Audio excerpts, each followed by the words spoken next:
এই একটা ভয়াবহ জিনিস। মানে আজাইরা ফ্রেন্ড থেকে দূরে থাকবা। লাইফলেস কিছু পোলাপান আছে যাদের কথাবার্তার মধ্যে এই বন্ধু জানাস ওই হয়েছে সেই হয়েছে, কার জীবনে কি হয়েছে, নিজের জীবনের খবর নাই, নিজের ঘরের খবর নাই, নিজের লেখাপড়া ঠিক নাই, আছে খালি চল চল এটা করি সেটা করি এই সেই।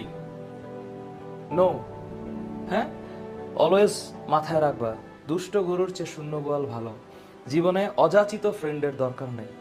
কোনো ফ্রেন্ড না থাকলে একাই 100। আর যদি ফ্রেন্ড একটা মনের মতো পাও, পৃথিবীতে কেউ মনের মতো হয় না, মনের মতো করে নিতে হয়। হ্যাঁ, তুমি তোমার নিজের দিকে খেয়াল রাখো।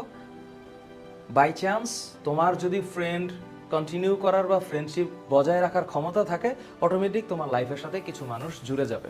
ভালো ফ্রেন্ড হচ্ছে জীবনের জন্য একটা ব্লেসিং। যদি না থাকে কষ্ট পাও না, যদি থাকে আলহামদুলিল্লাহ।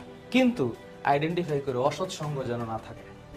অপ্রয়োজনীয় কোনো সম্পর্ক, আল্লাহর ওয়াস্তে সম্পর্ক, রিলেশনশিপ, তোমাদের কাছে হাত জোর করতেছি।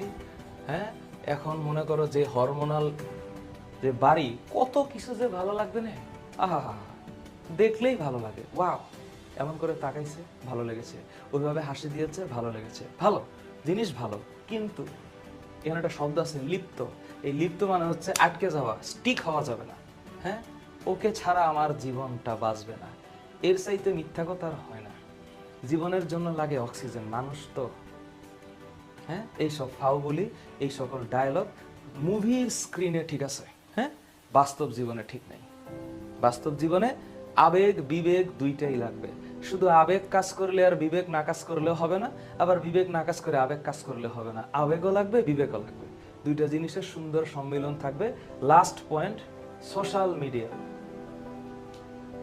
ফেসবুক, টিকটক, টিকটক না করে জীবনটার একটু ঠিকঠাক করো, তাহলেই দেখবা মাশাআল্লাহ আলহামদুলিল্লাহ সবার জন্য শুভকামনা।